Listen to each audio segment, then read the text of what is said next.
سب سے پہلے علی زمان آپ کو اور پشاور ہائی کورٹ بار کی الیکشن جیتنے پہ آپ کی ڈسٹرکٹ بار کی الیکشن جیتنے پہ آپ کی اور آپ کی ٹیم کو مبارک دیتا ہوں، اور میں امید رکھتا ہوں کہ جو 14 مئی کو ہائی کورٹ بار ایسوسی ایشن کا الیکشن ہوگا اس میں آپ پوری طرح شرکت کریں گے اور انشاءاللہ اسی طرح جیتیں گے جس طرح آپ نے پشاور ڈسٹرکٹ بار کی الیکشن جیتی۔ دیکھیں، میں آپ کے میں نے درخواست کی کہ آج میں اپنی وکیلوں کو ملوں، اور اس کی وجہ ہے کہ جو پاکستان موومنٹ کے نظریاتی لیڈر تھے وہ علامہ اقبال تھے، وہ بھی وکیل تھے، اور جنہوں نے وہ موومنٹ لیڈ کی میرے لیڈر قائد اعظم وہ بھی وکیل تھے۔ تو وکیلوں کی اس وقت اس ملک کو بہت ضرورت ہے۔ جو وکلا کمیونٹی ہے پاکستان کی، شاید کبھی بھی ملک کو اتنی ضرورت نہ پڑے جتنی آج آپ کی ضرورت ہے، کیونکہ ایک تو یہ کیس ہم نے عوام کے اندر لڑنا ہے سڑکوں کے اوپر، اور دوسرا ہم نے عدالتوں میں لڑنا ہے۔ یہ جو سپریم کورٹ بار ایسوسی ایشن کی جو میں نے عدالت میں ان کی جو پرفارمنس دیکھی، جس طرح انہوں نے ایک سازش کا پورا حصہ بنے، اس کی پوری سپورٹ کی جا کے سپریم کورٹ میں، یعنی مجھے اتنا افسوس ہوا دیکھ کے کہ کسی کو بھی اگر پتا تھا کہ یہ باہر سے سازش ہو رہی ہے اور یہ کس طرح ہمارے میر جعفر اور میر صادق نے مل کے ایک الیکٹڈ گورنمنٹ کو گرانے کی کوشش ہو رہی تھی، تو کم از کم وکلا کو تو سب سے زیادہ شعور ہونا چاہیے تھا۔ لیکن سپریم کورٹ بار ایسوسی ایشن کی جو عدالت میں کھڑے ہو کے، وہ تو اس طرح تھا کہ وہ نون لیگ کا کوئی ایک حصہ ہے، عہدیدار ہے، اور بڑی مجھے افسوس ہوا کہ جن لوگوں کو شعور ہے وہ بھی اس سازش کا حصہ بن گئے، کیونکہ یہ جو مراسلہ تھا یا جو سائفر تھا جس کے اوپر یہ سارا سازش سامنے آئی، جو باہر کے ان کا جو انڈر سیکرٹری تھا اور ہمارے ایمبیسڈر کے بیچ میں جو گفتگو تھی، تو وہ تو ہم نے جب ایک دفعہ منظر عام پہ لے آئے تو سب کو پتہ چل جا رہا تھا کہ یہ رجیم چینج باہر سے کیا جا رہا ہے، اور اندر سے یہ ملے ہوئے تھے ان کے ساتھ۔ زیادہ تر تو ان کی جماعتوں کو نہیں پتا، جتنی بھی جماعتیں ان کی سپورٹ کر رہی ہیں زیادہ تر تو ان کو نہیں پتا۔ اس لیے ہم نے پارلیمنٹ کی جو سیکیورٹی کمیٹی میٹنگ تھی اس میں ان سب کو دعوت دی کہ آپ کو ہم دکھاتے ہیں یہ مراسلہ، لیکن وہ خود آئے نہیں، کیونکہ ان کے لیڈرز کو تو پتا تھا، انہوں نے منع کر دیا۔ شہباز شریف تو اس کا پورا اور نواز شریف حصہ تھا، آصف زرداری پورا حصہ تھا، تو ان کو تو پتا تھا کیا ہے، لیکن باقی لوگوں کو انہوں نے منع کر دیا۔ تو اس لیے زیادہ تر لوگ انجانے میں اس سازش کا حصہ بن گئے۔ لیکن جو میں ایکسپیکٹ کرتا تھا کہ ہماری جو ٹاپ لیگل باڈی ہے اس کو تو کم از کم اس میں سمجھ آنی چاہیے تھی کہ کتنی بڑی سازش ہے، بہرحال انہوں نے اس کے باوجود اس کا حصہ بنے۔ ابھی جو آگے ہم نے لڑنا ہے، یہ عدالتوں میں بھی لڑنا ہے اور سڑکوں پہ بھی لڑنا ہے، اور اس کے لیے میں اپنی ساری جو پاکستان کی وکلا کمیونٹی ہے اس سب کو میں آرگنائز کر رہا ہوں۔ آپ نے سب سے پہلے میری آپ سے ملاقات ہوئی، کل انشاءاللہ لاہور میں وکیلوں کو مل رہا ہوں۔ ہماری ساری کوشش یہ ہے کہ یہ اس طرح کی وکیلوں کی بھی تحریک چلے جس میں نے پوری شرکت کی تھی، جو کہ ایک وقت پہ آزاد عدلیہ کے نام پہ جو ہماری تحریک چلی تھی جنرل مشرف کے دور پہ، میں چاہتا ہوں اس طرح کی تحریک پھر سے وکیل کریں۔ اور دوسری چیز، یہ جو الیکشن کمشنر ہے، کبھی بھی پاکستان میں نے اتنا جانبدار الیکشن کمشنر نہیں دیکھا جو موجودہ بیٹھا ہوا ہے۔ پہلے تو الیکشن کمیشن کمپلیٹ ہی نہیں ہے، تو سارے فیصلے یہی کرتا ہے، اور جس طرح یہ تحریک انصاف کو کوشش کر رہا ہے کہ اس کو ہر قسم کا نقصان پہنچایا جائے۔ یہ جو فورن فنڈنگ کیس ہے، فورن فنڈنگ کیس کیا ہے کہ بیرون ملک پاکستانیوں نے ہمیں پیسے بھیجے، جو کہ ہمیں ملک چلا رہے ہیں۔ آج اگر ملک چل رہا ہے تو بیرون ملک پاکستانیوں کے پیسے پہ چل رہا ہے۔ 31 ارب ڈالر انہوں نے باہر سے بھیجا ہے، وہ نہ بھیجیں تو سوچیں گے IMF سے صرف 6 ارب ڈالر ہم نے ہم نے قرضہ لیا, انہوں نے 31 ارب ڈالر بھیجا ہے, تو اس پہ تو پاکستان چل رہا ہے. تو ہماری بھی بہت بڑی بیرون ملک پاکستانی ہماری بہت بڑی سپورٹ ہے. تو یہ جو اس وقت ہو رہا ہے, یہ جو الیکشن کمیشن کر رہی ہے کہ باقی دو پارٹیز کے کیس نہیں سن رہی, سپریم کورٹ نے کہا کہ تینوں کے اکٹھے سنو, ان کے سن نہیں رہی اور ہمیں بار بار کٹہرا میں کھڑا کیا ہوا ہے, اور تاثر یہ دی جا رہا ہے کہ جی تحریک انصاف نے کوئی بہت غیر قانونی چیز کی ہے, جو نہیں کی, جو ثابت ہو جائے گا جب بھی ہمارے سب اکٹھے مل کے کیسز سنے جائیں. لیکن میں یہ چاہتا ہوں کہ آپ کی مجھے ہیلپ چاہیے ہوگی, یہ جو الیکشن کمیشن کے اوپر بھی, اور پھر یہ جو ابھی شہباز شریف ہم یہ عدالت میں جا رہے ہیں کہ 16 ارب روپے کے ان کے اوپر جو کیسز بنائے تھے وہ ایف آئی اے نے بنائے تھے, جو انہوں نے نوکروں کے نام پہ پیسہ لیا ہوا ہے. اب یہ اقتدار میں آ کے سب سے پہلے جتنے آفیسرز انویسٹیگیٹنگ تھے ان کو فارغ کر دیا. یہ کیسے ہو سکتا ہے؟ یہ کہیں بھی دنیا کے اندر قانون میں آپ جانتے ہیں کانفلکٹ آف انٹرسٹ ہوتا ہے. اگر آپ کے کیسز ہیں, آپ کیسے اس ادارے میں مداخلت کر سکتے ہیں؟ اس کے لیے بھی ہم عدالت میں جا رہے ہیں اور آپ کی بھی ہمیں مدد چاہیے ہوگی, کیونکہ یہ تو ایک ایف آئی اے ایک ڈسٹرکشن ہے. اس کے بعد تو ایف آئی اے کبھی بھی کسی طاقتور کے خلاف جرت نہیں کرے گا کیس کرنے کا. کوئی بھی طاقتور, کوئی F B R, F I A, NAB, یہ سب ڈریں گے طاقتور لوگوں کے خلاف قانونی کارروائی کرتے ہوئے, کیونکہ ان کو ڈر ہوگا انتقامی کارروائی, بعد میں انتقام لیا جائے گا. اس لیے اس پہ بھی ہم انشاءاللہ آپ سے ان ٹچ ہوں گے.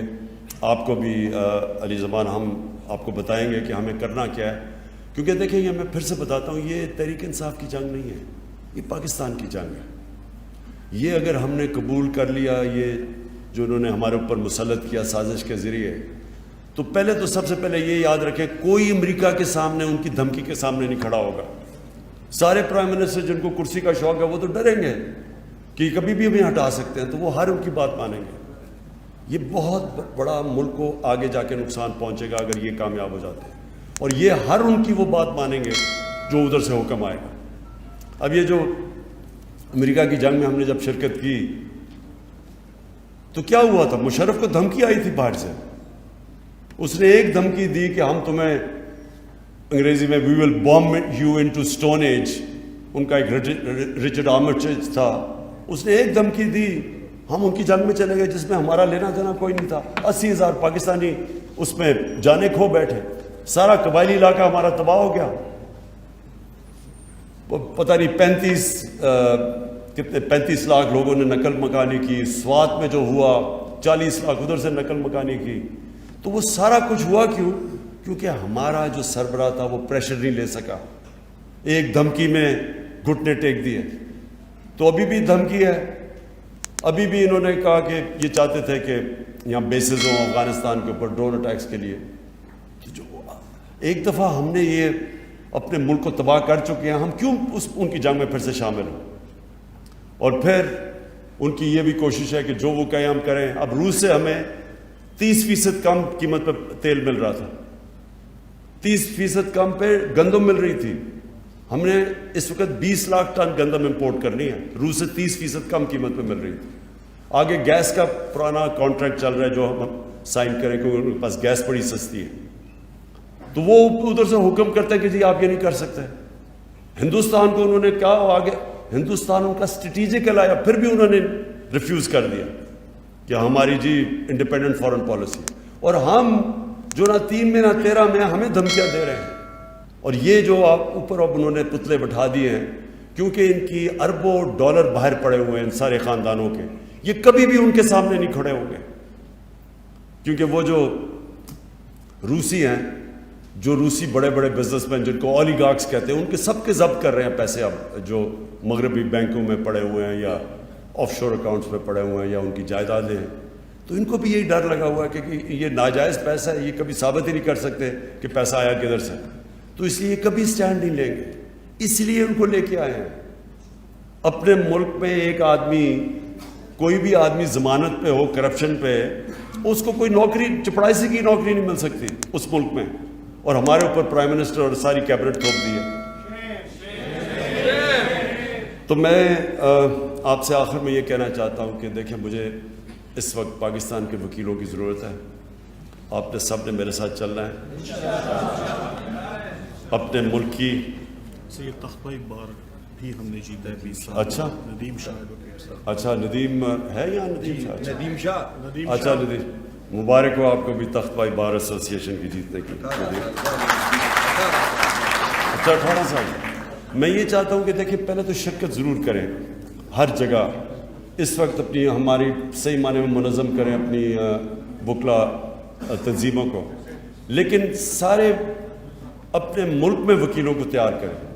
جو ہمارے نئی بھی ہیں نا, جو دوسرے بھی ہیں, ان سے بھی بات چیت کریں, کیونکہ وہ بھی ان کو بھی خوف ہوگا کہ کرپٹ غلام امریکنوں کے غلاموں کے نیچے اپنا ملک کا ہم ان کے نیچے اگر ہم چلیں گے تو وہ سارے ملک کو نقصان ہے.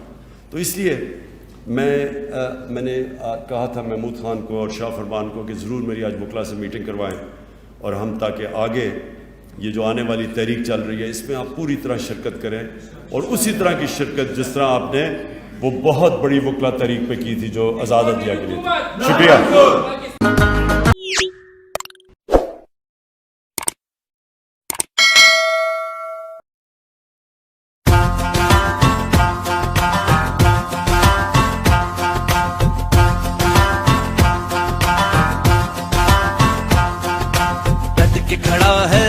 عمران ہی کرے گا سب کپتان, نیا بنے گا پاکستان, نیا بنے گا پاکستان, نیا بنے گا پاکستان.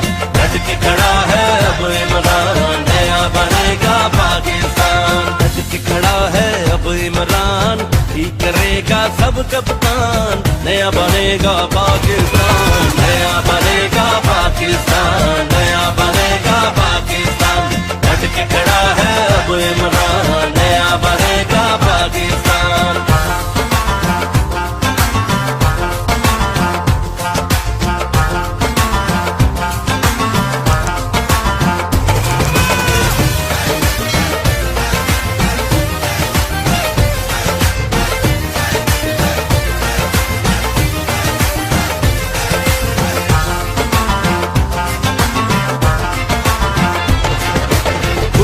جرم ڈکیتی چوری دھوس دھاندلی شورا شوری, غربت جرم ڈکیتی چوری دھوس دھاندلی شورا شوری. مائیں بھول گئی ہیں لوری, مائیں بھول گئی ہیں لوری, سارے خواب ہوئے قربان. ڈٹ کے کھڑا ہے اب عمران ہی کرے گا سب کپتان, نیا بنے گا پاکستان, نیا بنے گا پاکستان, نیا بنے گا پاکستان. ڈٹ کے کھڑا ہے اب عمران, نیا بنے گا پاکستان.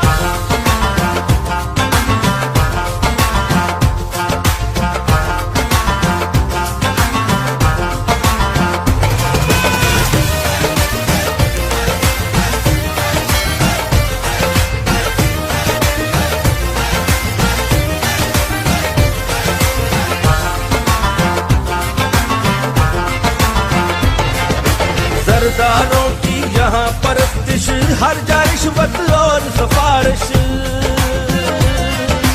سرداروں کی یہاں پرستش, ہر جا رشوت اور سفارش.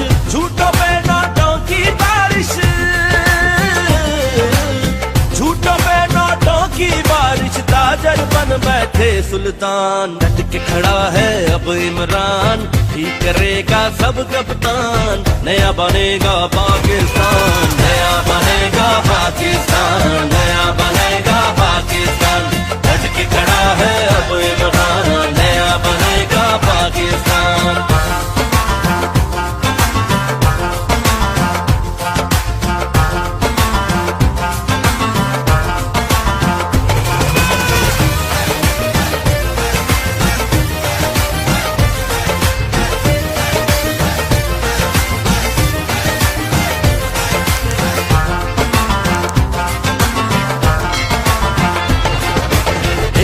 ظلم ہے اپنے ہی سہنا, سوچ لیا ہے چپ نہیں رہنا.